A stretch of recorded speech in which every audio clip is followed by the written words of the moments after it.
Baghdad شریف میں حضور سیدنا غریب نواز معین الدین چشتی اجمیری رضی اللہ تعالیٰ عنہ نے کئی دن تک قیام کیا۔ آپ مسجد میں بیٹھ کر کے اللہ پاک کی عبادت کرتے، ذکر کرتے۔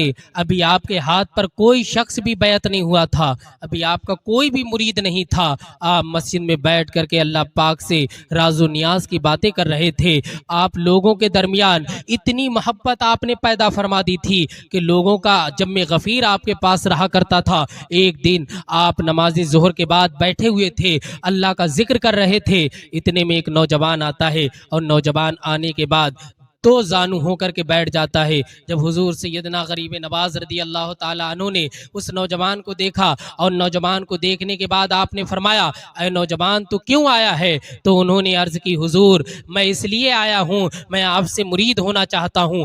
آپ نے فرمایا تیرا نام کیا ہے؟ تو اس نے کہا میری ماں نے میرا نام قطب الدین رکھا ہے اور میرا لقب جو ہے وہ بختیار کاکی ہے، یعنی قطب الدین بختیار کاکی وہ نوجوان تھے۔ حضور غریب نواز نے فرمایا میں نے آج تک کسی کو مرید نہیں کیا ہے، تم کل آنا، ہو سکتا ہے میں تمہیں کل مرید کر لوں۔ نوجوان اٹھتا ہے ادب سے اور چلا جاتا ہے۔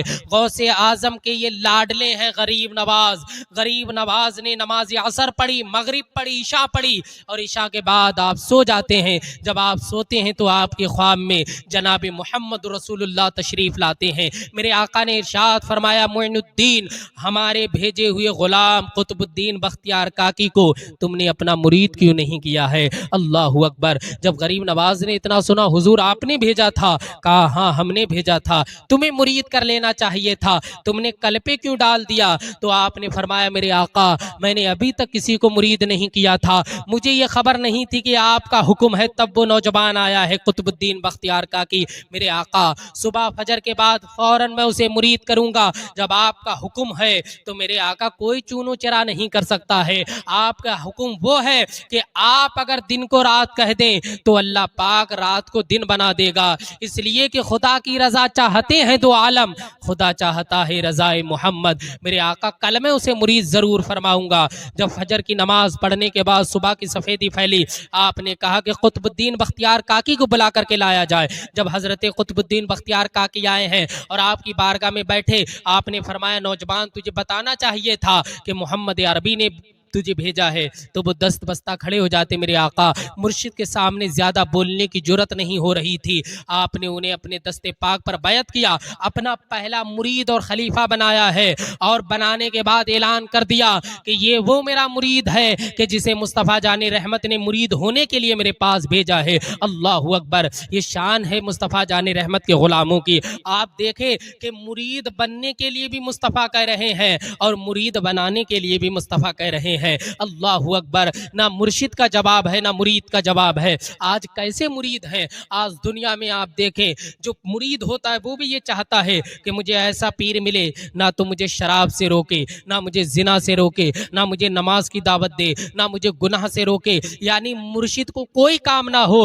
لوگ ایسا چاہتے ہیں ایسا مرید ملے، ایسا مرشد ملے جو جنت کا ٹکٹ بانٹتا ہو، نہ مصطفیٰ کی شریعت کے بارے میں بتائے، نہ قرآن کے بارے میں بتائے، صرف کہے آؤ میرے پاس اور جنت کا ٹکٹ لے کر کے جاؤ۔ اور مرشد بھی ایسے ہیں جو صرف یہ دیکھتے ہیں کہ صرف پیسے والا مرید ہونا چاہیے، دولت والا مرید ہونا چاہیے، اس سے دولت آئے گی اور ہم بڑے بڑے اپنے محل بنائیں گے، عیش و عشرت کی زندگی گزاریں گے۔ اللہ اکبر۔ آج دنیا میں یہ چل رہا ہے، مگر کچھ اللہ کے نیک بندے بھی ہیں، کچھ اللہ کے مخلص بندے بھی ہیں، کچھ ایسے بھی ہیں کہ جن سے مرید کو کوئی سروکار نہیں ہوتا ہے۔ وہ یہ چاہتے میرا مرید صرف اللہ اور رسول کا بن کے زندگی گزارے، چاہے مجھے پھوٹی کوڑی نہ دے، میں تو اپنا گزارا کر لوں گا، لیکن میرا جو مرید ہے وہ اللہ کو راضی کرنے والا ہونا چاہیے۔ تو مرید بھی ایسا بنو جیسے کہ قطب الدین بختیار کاکی تھے، اور مرشد کو بھی چاہیے کہ ایسا بنے جیسا کہ غریب نواز رضی اللہ تعالیٰ عنہ ہے۔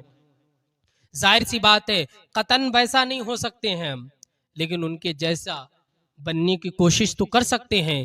تو مرشد بنے تو ایسے بنے کہ جسے دیکھ کر کے اللہ یاد آ جائے، اور مرید بنے تو سارے گناہوں سے توبہ کر لی جائے۔